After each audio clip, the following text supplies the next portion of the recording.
জুলফিকারের সাথে আবার কি করেছো তুমি? আমি কি করেছি? ওরা তো এক একজন সাইকোপ্যাথ, ওদেরকে টাচ করাই যাবে না। জানি না, এমন কিছু আছে কি যেটা জানা দরকার? উফ এলিফ, উফ।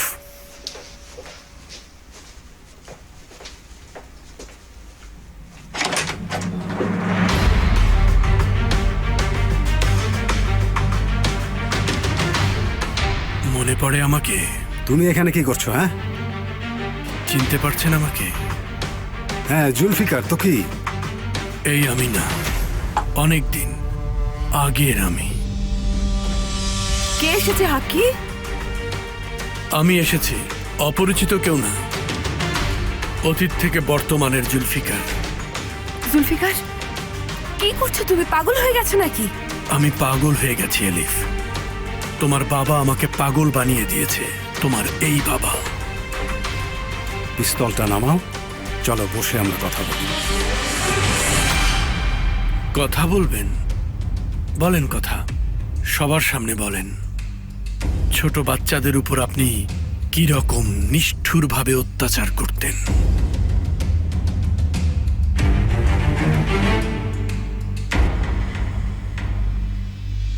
আপনার কাছে কি এর ব্যাখ্যা আছে? লজ্জাবোধ কিংবা বিব্রত না হয়ে এর ব্যাখ্যা করতে পারবেন? কি যে করছি আমি! যত সব পাগলদের সাথে বসবাস করছি। যেদিন পাগল হয়ে যাব সেদিন বুঝবে পাগল হওয়ার মানে কি। কোথায় গেল?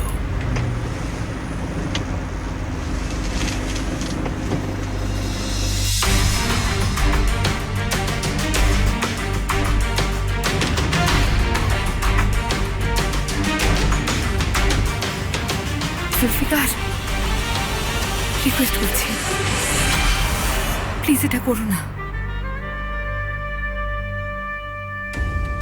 আমি কিন্তু পুলিশ ডাকবো। পুলিশ কেন? পুলিশের দরকার নেই, পুলিশ তো এখানেই দাঁড়িয়ে আছেন, নিজেদের পুলিশ অফিসার। ওনার মেয়েকে আগে জানাক উনি কেমন মানুষ, তারপর আমি এমনি চলে যাব। তুমি আসলে কি শুনতে চাও? শিশুদের উপর কি আপনি অত্যাচার করেছেন নাকি করেননি?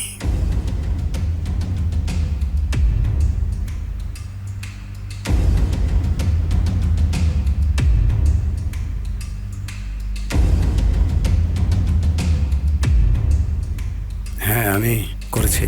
তখন আমি তরুণ আর অবুঝ ছিলাম, এর জন্য আফসোসও হয়েছে। রাতের পর রাত দুঃস্বপ্নও দেখেছি। আপনি দুঃস্বপ্ন দেখেছেন? আমি এখনো ওই সব দুঃস্বপ্ন দেখি বছরের পর বছর। অন্ধকারে ঘুমাতে পারতাম না, আমার দাঁত ভেঙেছেন, খেতে পারতাম না। কতদিন লিফটে উঠতে পারিনি জানেন? জুলফিকার, পায়ে পড়ছি তোমার, বন্দুকটা নামিয়ে রাখো প্লিজ। আপনার সাথে যেন আবার দেখা হয়, আল্লাহর কাছে আমি সবসময় এই দোয়াই করতাম। কি ভাগ্য আমার দেখুন, সেই আপনি আমার সামনে একজন স্নেহশীল মেয়ের পিতা হয়ে হাজির হয়েছেন।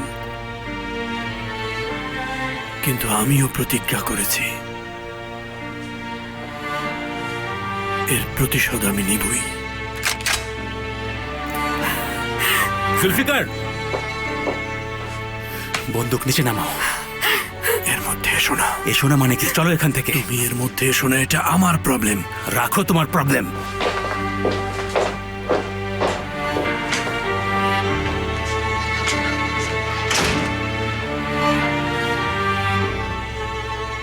জুলফিকার, কি করছো? দাও ওটা। তুমি কি জানো ওই লোকটাকে? ওই লোক আমার শৈশব কেড়ে নিয়েছে, ওই লোক আমার যৌবন কেড়ে নিয়েছে, আমার জীবনকে জাহান্নাম করেছে। আমরা বুঝি ভাই, কি করবে? তাকে মেরে ফেলবে? ভাই থামো। সাফের, সরে যাও।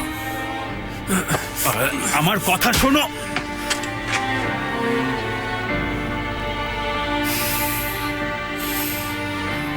মারো ভাই, মারো। আমি ভেবেছিলাম আমরা ভাই। আমরা ভাই বলেই এখানে এসেছি, বোকা কোথাকার। এই তোমার ভ্রাতৃত্বের নমুনা। তুমি হচ্ছে আমার ভাই, তোমাকে আমি মারবো, শাসন করব, ভালোবাসবো।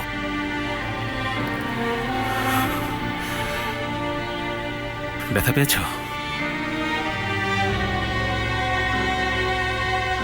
একটু। বুকে এসো ভাই আমার।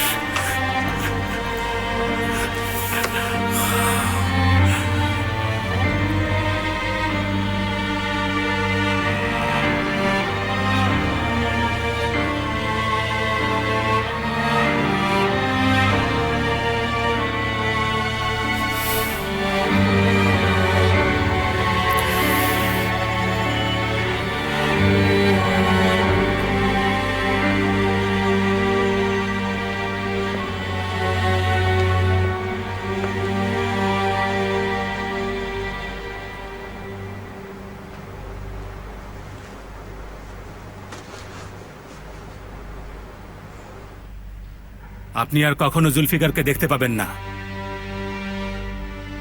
দয়া করে ওকে ঝামেলায় ফেলবেন না।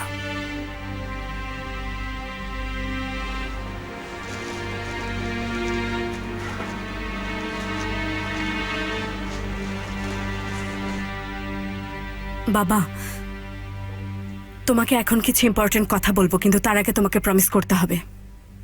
কিছু শোনার আগে আমি প্রমিস করি না, সেটা ভালো করেই জানো। এটা খুবই গুরুত্বপূর্ণ। যা বলছি মেনে নাও প্লিজ। আয়েশা, যা বলার আছে বলো, বাবা নিশ্চয়ই বুঝবেন বিষয়টা। আয়েশা, কোনো প্রবলেম হয়েছে? অনেক বড় প্রবলেম। খুব খারাপ একটা ব্যাপার ঘটে গেছে। কি হয়েছে মা, কি সমস্যা?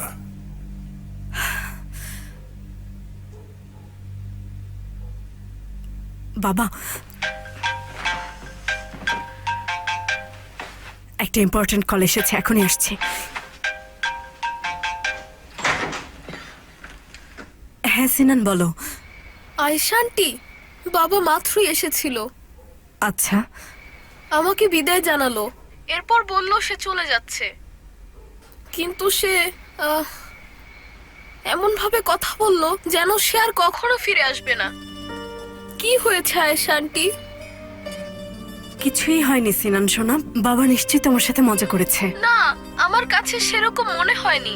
এবার ব্যাপারটা অন্যরকম ছিল। এমন ভাবে কথা বলল যেন সে মারা যাবে। এটা তুমি কেমন কথা বলছো সিনান? খারাপ কিছু কি হয়েছে আয়েশা আন্টি? না, কিছুই হয়নি, আমাদের মধ্যে একটু ঝগড়া হয়েছে আর কি। তাহলে সে কি যাবে না? তোমাকে ছাড়া সে কখনো যেতে পারবে?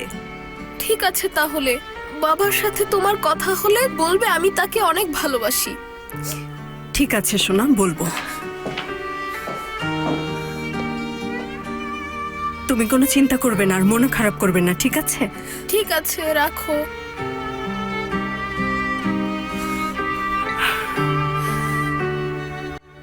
বাবা আপনার কাছে এসেছে।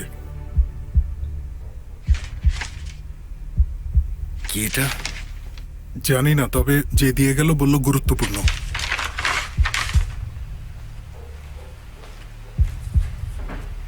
মোস্তফা কারাইলের স্টেটমেন্ট।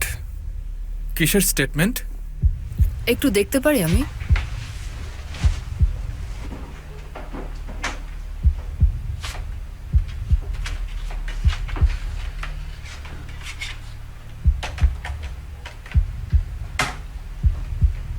কি হয়েছে?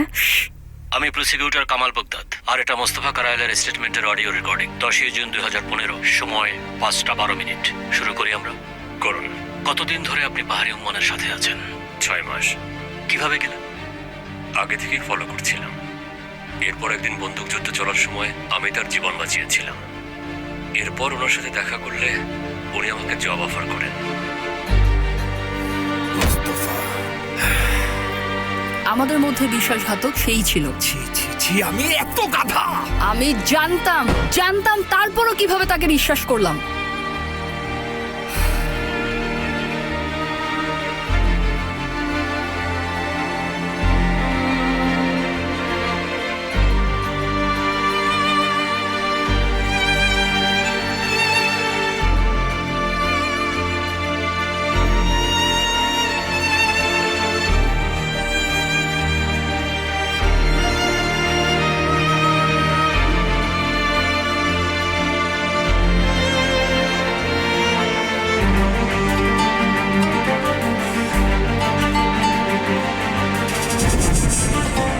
এটা ঠিক 10টায় ওখানে পৌঁছে দেবে, ঠিক আছে?